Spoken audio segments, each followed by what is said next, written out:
time UPSC tuitions only in Tirumala IAS institute Chaitanyapuri. Call చేసి ఇప్పుడే join అవ్వండి. ఏపీ మాజీ ముఖ్యమంత్రి వైఎస్ఆర్ కాంగ్రెస్ పార్టీ అధినేత వైఎస్ జగన్మోహన్ రెడ్డి రాప్తాడు నియోజకవర్గంలో పర్యటించారు. ఇటీవల హత్యకు గురైన పార్టీ నేత కురవ లింగమయ్య కుటుంబాన్ని పరామర్శించి ధైర్యాన్ని చెప్పారు. అయితే రాప్తాడు పర్యటనకు వచ్చిన జగన్ హెలికాప్టర్ డ్యామేజ్ అయింది. జగన్ వస్తున్నాడని తెలిసి భారీగా తరలివచ్చారు వైసీపీ కార్యకర్తలు. ఇక హెలిప్యాడ్ దగ్గర జగన్ వచ్చి హెలికాప్టర్ దిగ్గానే దాని మీదకు దూసుకుపోయారు. దీంతో స్వల్పంగా హెలికాప్టర్ దెబ్బతింది.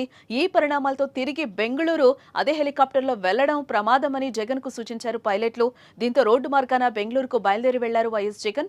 మరోపక్క హెలిప్యాడ్ దగ్గర సరిపడేంత సెక్యూరిటీ లేకపోవడం, భారీగా తరలివచ్చిన కార్యకర్తలు హెలికాప్టర్ మీదకు తోసుకురావడంతోనే ఈ ఘటన జరిగిందంటున్నారు వైసీపీ నేతలు. Z+ సెక్యూరిటీలో ఉన్న వైఎస్ జగన్మోహన్ రెడ్డికి తగినంత భద్రత కల్పించడంలో ప్రభుత్వం ఉద్దేశపూర్వకంగా వ్యవహరిస్తోందని ఆరోపిస్తున్నారు.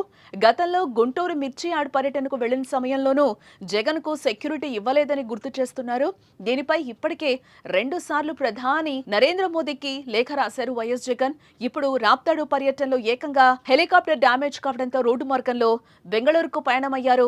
ఇప్పటికైనా జగన్ సెక్యూరిటీపై ప్రభుత్వం ఆలోచించాలని అంటున్నారు.